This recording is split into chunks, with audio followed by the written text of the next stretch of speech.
Nawel Benkraniam a choisi le webzine culturel Dielna que l'on peut voir sur Instagram, Dielna FR. Pourquoi ce coup de cœur? Justement, c'est des femmes super qui donnent de la visibilité à d'autres femmes ou à des artistes pas forcément visibles dans les grands médias. Et il y a des podcasts, il y a des coups de cœur, mais il y a aussi des conversations en live qu'elles organisent dans Paris. Je trouve que c'est des initiatives qui me parlent. Dielna qui mérite d'être reconnu, lu et vu sur Internet, donc notamment et les réseaux sociaux. Michel et Noël Kesserwani, votre coup de cœur à toutes les deux, c'est le livre Les oiseaux de septembre d'Émilie Nasrallah, écrivaine disparue et qui nous a quittés en 2018. Pourquoi ce coup de cœur? Parce que Émilie est une écrivaine qu'on a lue depuis qu'on était toute petite, même on l'a appris à l'école et après, avec le temps, on a eu la chance de la rencontrer un jour et on a rencontré la plus belle personne qu'on n'a jamais vue. Elle était aussi beaucoup plus jolie que ses écritures qu'on aimait déjà beaucoup. Donc elle nous a affectés dans dans notre côté artistique, dans notre côté personnel. Elle a une influence sur vous? Oui, bien sûr.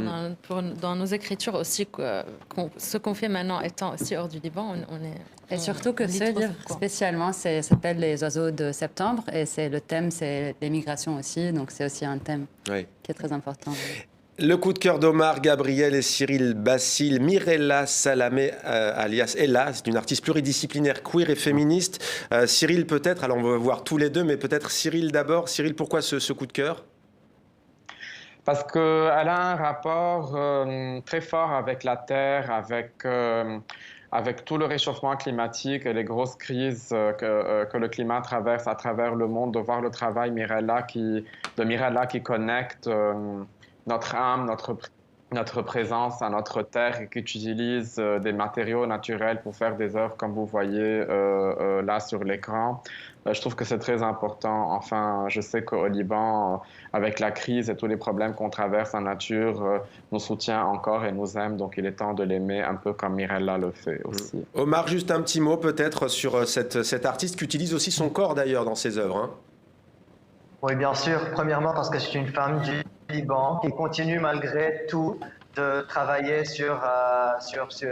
avec beaucoup d'amour et avec beaucoup de générosité. Et son travail est queer dans un sens où son rapport à la nature et à son art n'est jamais genré. Et sa quête et son rapport à son art sont liés à la création, mais dans l'absolu. Donc j'aime beaucoup la manière dont elle déconstruit un peu toutes les normes et les codes.